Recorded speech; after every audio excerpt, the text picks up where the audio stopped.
जय श्री कृष्ण सभी को। कार्तिक महात्म 16वां अध्याय। राजा पृथु ने कहा, नारद जी, यह तो आपने महाप्रभु शंकर की बड़ी अद्भुत कथा सुनाई है। कृपा करके अब यह बतलाइए कि उस समय राहु उस पुरुष से छूटकर कहाँ गया। जब राजा पृथु ने देवर्षि नारद से ऐसा प्रश्न पूछा तो देवर्षि ने कहा, उससे छूटने पर वह बर्बर नाम से विख्यात हो गया और मानो नया जन्म पाकर उसने अपने आप को धन्य माना तथा वह धीरे धीरे जलंधर के पास गया। वहां जाकर उसने शंकर जी की चेष्टा कही। उसे सुनकर दैत्यराज को बड़ा क्रोध आया और उसने सब दैत्यों को सेना सजाने की आज्ञा दी।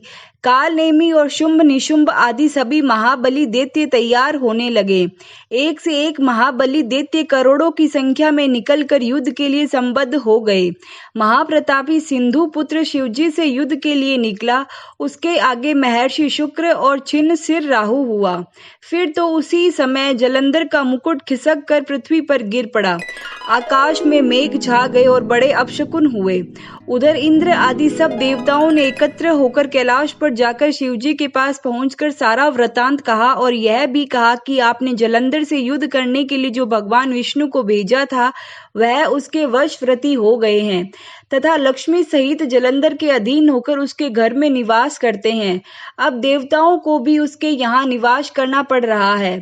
अब वह सागर पुत्र आपसे युद्ध करने के लिए आ रहा है, अतएव आप उसे मारकर हमारी रक्षा कीजिए। देवताओं से यह सब कुछ सुनकर शंकर जी भगवान ने भगवान विष्णु से पूछा, हे ऋषिकेश, युद्ध में आपने जलंधर का संहार क्यों नहीं किया और बैकुंठ को छोड़कर आप उसके घर कैसे चले गए।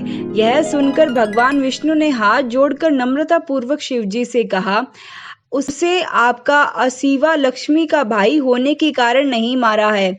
वह बड़ा ही वीर और देवताओं से अजय है। मैं सत्य कहता हूँ कि उसे कोई भी नहीं मार सकता। इस पर मैं मुग्ध होकर मैंने स्वयं उसके घर में रहने का उसको वर दे दिया और इसी कारण मैं उसके घर में रहता हूँ। हे सूरवर्य विष्णु, आप यह क्या कहते हैं। उस दैत्य जलंधर को मैं अवश्य मारूंगा, इसमें कुछ भी संदेह नहीं है। अब आप सब देवता जलंधर को मेरे द्वारा मरा हुआ ही जानकर अपने स्थान को जाइए। जब शंकर जी ने ऐसा कहा तो सब देवता संदेह रहित होकर अपने स्थान को चले गए। ठीक उसी समय पराक्रमी जलंधर अपनी विशाल सेना के साथ कैलाश पर्वत को घेर कर सिंहनाद करने लगा। दैत्यों के नाद और कोलाहल से शिवजी क्रुद्ध हो गए। उन्होंने अपने नंदी आदि गणों को उसके साथ युद्ध करने की आज्ञा दे दी। कैलाश पर्वत के समीप भीषण युद्ध होने लगा। दैत्य अनेकों प्रकार के अस्त्र शस्त्र बरसाने लगे। मेरी मृदंग, शंख और तीरोत्रक, हाथी, घोड़ों और रथों के शब्द से पृथ्वी कांपने लगी।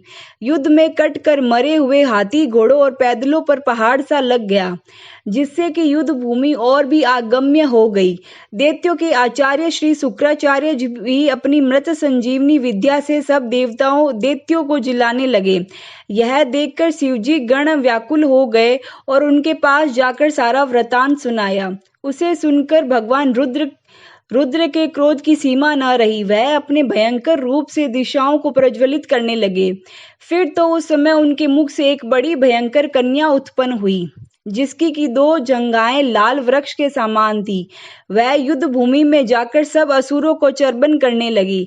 तब युद्ध भूमि में इस प्रकार विचरते हुए वह शुक्र जी के पास समीप पहुंची और उन्हें शीघ्र ही अपने उदर में विलुप्त कर लिया। फिर स्वयं भी अंतर ध्यान हो गई। शुक्र के गुप्त हो जाने से दैत्यों का मुख मलिन पड़ गया और वह युद्ध भूमि छोड़कर भाग गए। इस पर उनके शुंभ निशुंभ और काल नेमी आदि सेनापतियों ने अपने अपने भागते हुए वीरों को रोक रोक कर शिव गणों का बड़ा कठिन प्रहार करना आरंभ किया। और ऐसा ही शिवजी के नंदी आदि वीर गणों ने भी, जिनमें गणेश जी और स्वामी कार्तिक भी थे, अपने गणों को रोक रोक कर दैत्यों से भीषण युद्ध करना आरंभ किया। 16वां अध्याय समाप्त। जय श्री कृष्ण।